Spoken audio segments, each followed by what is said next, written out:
अस्सलाम वालेकुम व्यूवर्स, कैसे हैं आप सब? क्या हाल हैं आपके? क्या हो रहा है? चलें जी, आज मैंने जो है वो चूल्हे को साफ़ करना था। अब गैस आए या ना आए, तो चूल्हा तो हमें साफ़ करना ही करना है, चाहे हम सिलेंडर के चूल्हे पे क्यों ना खाने बना रहे हों। तो इसको भी साथ साथ साफ़ करना पड़ता है, क्योंकि मैं जो है वो सिलेंडर वाला चूल्हा, अक्सर आपने मेरी पिछली वीडियो में देखा होगा, मैं इसको ऊपर रख के तो फिर खाना बनाती हूँ। तो इसको साफ़ करना ही था। ये मेरे सारे बाजू जो है ना, ज़्यादातर कपड़ों के आस्तीन सारे ऐसे ही हैं। फिर काम करते वक्त मुझे कवर करने पड़ते हैं ऐसे, फिर ईज़ी हो जाता है मेरे लिए ना काम करना। तो आज बस टारगेट रखा था कि आज चूल्हे को क्लियर कर लूँ। तो ये जो है मैंने विम मैक्स बार का जो है वो पाउडर फॉर्म में है ये, मैंने इसको लिया हुआ है, मैंने बॉटल में डाल के रखा हुआ है। बॉटल के जो है वो कैप पे मैंने होल किए हुए हैं, ताकि इजीली मैं इसको डस्ट कर सकूं और साफ़ करूं। ये थोड़ा सा मैं पानी डालूंगी इसके ऊपर, थोड़ा सा पानी ऐड करके फिर मैं इसको जो है वो इस तरह क्लीन कर लूँगी, इस तरह क्लीन कर लूँगी, ताकि चिकनाहट होती है इसके ऊपर। मिट्टी तो नहीं ज़ाहिर है होगी किचन में, लेकिन ये है कि चिकनाहट वगैरह होती है आपकी इसके ऊपर। और थोड़ा सा मतलब गंदा हुआ होता है, ठीक हो जाता है गंदा, आप ज़ाहिर यूज़ करते हो इसको तो गंदा हो जाता है। फिर मैं इसको क्लीन कर लूँगी। ये मैंने रखा हुआ है इसके लिए कि जब बहुत ज़्यादा थिक कोई मतलब गंदगी जम जाए या चिकनाहट जम जाए, तो मैं उसको इससे जो है वो फिर स्क्रब कर लेती हूँ, हट जाता है फिर इससे बहुत जल्दी। और आप लोग सुनाएं, मौसम कैसा है? कौन से शहर में ज़्यादा सर्दी है? क्योंकि पंजाब साइड पे तो बहुत ज़्यादा सर्दी है। और मौसम किस तरह का आप लोगों की तरफ? मुझे किस किस शहर से आप लोग देख रहे हैं, किस किस शहर से मुझे कमेंट आते हैं।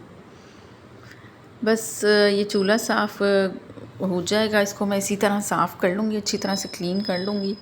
ये भी बहुत अहम है ना आपकी उसमें। अब ये विनेगर थोड़ा सा जो है मैं इसमें सिरका थोड़ा सा डालूँगी, क्योंकि जहाँ पे आपके दाग जो है वो चिकनाई जमी हुई है या गंदगी जमी हुई है, तो उसको साफ़ करने के लिए विनेगर जब हम डालते हैं ना, या आप जो है वो ले लें, नींबू का रस ले लें आप, वो आप डाल दें, उससे भी जो है, या मीठा सोडा भी, क्योंकि एक दफ़ा पहले मैंने जो है ना वो मीठे सोडा और जो है वो क्या कहते हैं नींबू से साफ़ किया था, तो उससे भी काफ़ी अच्छा साफ़ हो गया था, काफ़ी क्लीन हो गया था उससे भी ना।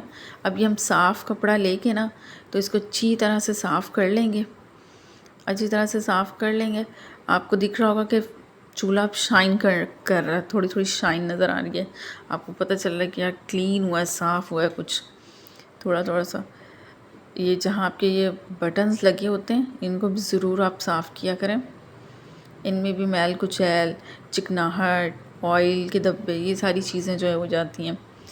स्टैंड्स रख लेंगे अब हम इनके, क्योंकि चूल्हे हो गए हमारे माशाल्लाह से क्लीन हो गया, साफ़ हो गया चूल्हा अब हमारा। ये जो पीछे की स्लेब है इनको भी ज़रूर साफ़ किया करें, टाइल्स, क्योंकि इन पे भी हम जब सालन बना रहे होते हैं तो छींटे पड़ते हैं, ऑयल के छींटे पड़ जाते हैं, सालन बना रहे होते हैं तो उस पर दाग लग जाते हैं।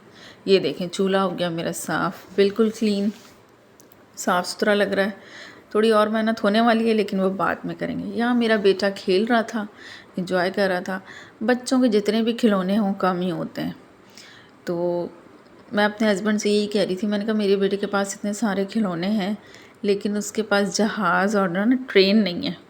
तो मैं उनसे ये कह रही थी इसके लिए जहाज़ और ट्रेन लेके आना। ये यहाँ खेल रहा था, इसको मैंने खेलने दिया। मैं आ गई किचन में, मैंने कहा खाना बनाते हैं, तो मटर, आलू और गाजर का सालन बनाने लगी हूँ मैं। तो जब मैं सालन बनाने लगी थी, मुझे एक बात याद आई।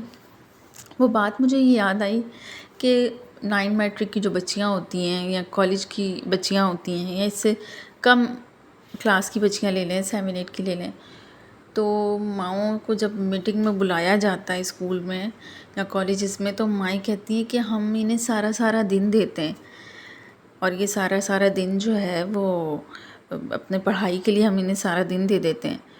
तो मैंने एक दिन सोचा, मैंने कहा सारा दिन देते हैं तो यही तो गलत करते हैं। अगर आप सारा सारा दिन बच्चियों को दे दोगे सिर्फ पढ़ाई के लिए और कुछ ना उन्हें सिखाओगे, तो ऐसे तो नहीं, फिर उनको और नए रास्ते, ज़ाहिर फ्री होंगी तो और नए रास्ते मिलेंगे। मोबाइल यूज़ करने का ज़्यादा टाइम मिलेगा। तो उनको जो छोटी बच्चियाँ हों 6-7 क्लास में हैं, 12 से 13 साल की बच्ची हैं, आप उनको आहिस्ता आहिस्ता, ठीक है आप फ़ौरन रोटी और खाने पे तो नहीं लगा सकते उनको, लेकिन आप उनसे जो है आप डस्टिंग करवा लें, आप उनसे दस्तरखान लगवा लें, आप उनसे कहें मम्मा के साथ हेल्प करवा दो बेटा किचन में, छोटी छोटी आप उनको हेल्प दें, छोटा छोटा सिखाना शुरू करें। बड़ों को पानी किस तरह देना है, किस तरह पिलाना है अगर बड़े पानी मांगे तो, और आपने दस्तरखान कैसे लगाना है, टेबल कैसे आपने लगानी है। तो छोटी छोटी चीज़ें जो है उसी वक्त से जब बंदा सिखाता है तो आहिस्ता आहिस्ता खुद ही वो बच्चियाँ सीखती जाती हैं। तो मुझे याद आया कि हमारी अम्मी ने जो है ना, हम माशाल्लाह से 6 बहनें, तो हमारी अम्मी ने हमें जो है वो कम एज से थोड़ा थोड़ा जो है सिखाना शुरू कर दिया था। ज़्यादा नहीं, हमें भी सिखाया था कि अब कि भाई सालन शुरू कर दिया बनाना, रोटियां बना रहे, नहीं, आहिस्ता आहिस्ता छोटा छोटा काम, छोटी छोटी चीज़ें, डस्टिंग करना, सफाई कैसे करनी है, किस तरह दस्तरखान लगाना है, खाने को किस तरह करना है, कितनी प्लेटें अरेंज होनी चाहिए आपकी टेबल पे। तो ये सब चीज़ें, छोटी छोटी चीज़ें सीखते सीखते इतना हो गया कि हम फिर खाना बनाने लगे आहिस्ता आहिस्ता। मुझे याद है कि मैं 9 मैट्रिक में थी, तो मैं सालन तो नहीं बनाती थी, लेकिन मैं रोटियां ज़रूर बनाने लग गई थी। मुझे याद है कि रात की रोटी मैं बनाती थी। तो शुरू में ज़ाहिर है आपको आटा भी नहीं गूँधने आता, आप ख़राब गूँधते हो, रोटी भी आप उल्टी सीधी बनाओगे, नक्शे बन रहे होंगे। तो ज़ाहिर है इसी तरह आहिस्ता आहिस्ता सीखते सीखते फिर 2 साल बाद तो उसके बाद मैं प्रॉपर खाना बनाने लग गई। प्रॉपर एक रूटीन बन गई मेरी कि एक टाइम का खाना मैंने बनाना है, या चावल बनाने लग गई। इस तरह आहिस्ता आहिस्ता मैं सीखने लग गई। तो ये जो आजकल की माएँ कहती हैं कि हमने बच्चियों को पूरा पूरा दिन दिया हुआ है पढ़ाइयों के लिए कि वो पढ़ती रहें, वो अपने रूम में होती हैं, हम उन्हें डिस्टर्ब नहीं करते, तो आप तो नुकसान करें उन बच्चियों का जिनका पूरी ज़िंदगी काम ही ये है ना। ठीक है पढ़ाई करें, अपना एम हासिल करें बिल्कुल, लेकिन इसके साथ साथ जो है घरदारी भी बहुत ज़रूरी होती है ना। तो बच्चियों को जो है वो घरदारी सिखाना भी बहुत ज़रूरी है। तो हम जब इस मामले में हम कह देते हैं कि नहीं नहीं पूरा पूरा दिन हम उन्हें पढ़ने को देते हैं, तो आप रॉन्ग करते हो। आप उसे 2 से 3 घंटे पढ़ने को दो, और अगर वो कोचिंग जाता है या जाती है तो आप जो है वो उसे कोचिंग के 2-3 घंटे बच्ची ने ले लिया। अगर रात में उसने दोबारा अपनी स्टडी करनी है तो वो अपनी स्टडी कर ले, कोई इशू नहीं है। लेकिन आप उसे साथ साथ छोटा छोटा जो है आप अगर घर का काम सिखाओगे, चाय बनाना आप सिखाना शुरू कर दो, आप टेबल पे शाम को चाय लगाना बता दो कि कैसे आपने चाय लगानी है, क्या क्या रखना है अपने साथ, तो बच्चियाँ छोटी छोटी चीज़ें सीखती हैं। तो मुझे बड़ा, जब उन्होंने ये बात कही तो मुझे बड़ा वो ताज्जुब हुआ। और मैं यहाँ उसके बाद अपनी स्टडी के बाद मैंने टीचिंग स्टार्ट कर दी थी। तो मैं स्कूल में जॉब करती थी, तो मैं अपना एक नाश्ता बना के जो है ना, सुबह सबका नाश्ता बना के, मुझे याद है कि जो मैंने फ़र्स्ट अपनी जॉब की थी ना टीचिंग की, उसमें मुझे याद है कि मैं सुबह सुबह नाश्ता सबका बना के तो फिर मैं स्कूल जाती थी अपनी जॉब पे। तो आप, मुझे आता था तो मैं उस वक्त कर सकी ना, क्योंकि अगर मैं 5 से 6 घंटे अपनी जॉब पे हूँ तो उसके बाद तो जो घर में लोग हैं उन्होंने घर को देखा ना, चाहे वो माँ है, चाहे वो बहन है, चाहे वो आपकी भाभी है, कोई भी है, फिर उन्होंने घर को देखना होता है।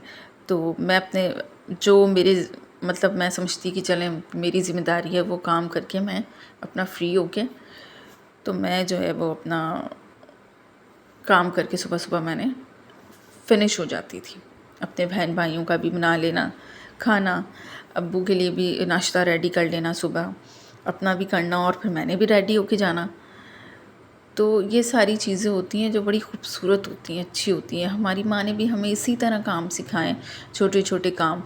और मुझे याद है जब हम खुद, मैं स्कूल जाती थी तो हम सुबह उठते थे 6 बजे ना, 5:30 तो नहीं, 5:30-6 इस तरह ही शायद उठते थे। और पहले नमाज़ अदा करनी, नमाज़ पढ़नी, उसके बाद तिलावत करनी जितनी भी हो सके, तो हम तिलावत करते थे।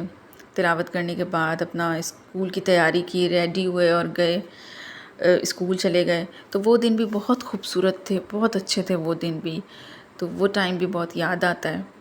तो वक्त तो गुज़र जाता है, लेकिन वक्त की जो खूबसूरत बातें होती हैं ना, खूबसूरत वक्त और लम्हे आपको याद रहते हैं। ये देखें, मैं आपको बताऊं कि मैं लास्ट में लाजमी जो है ना मक्खन ज़रूर डालूँगी।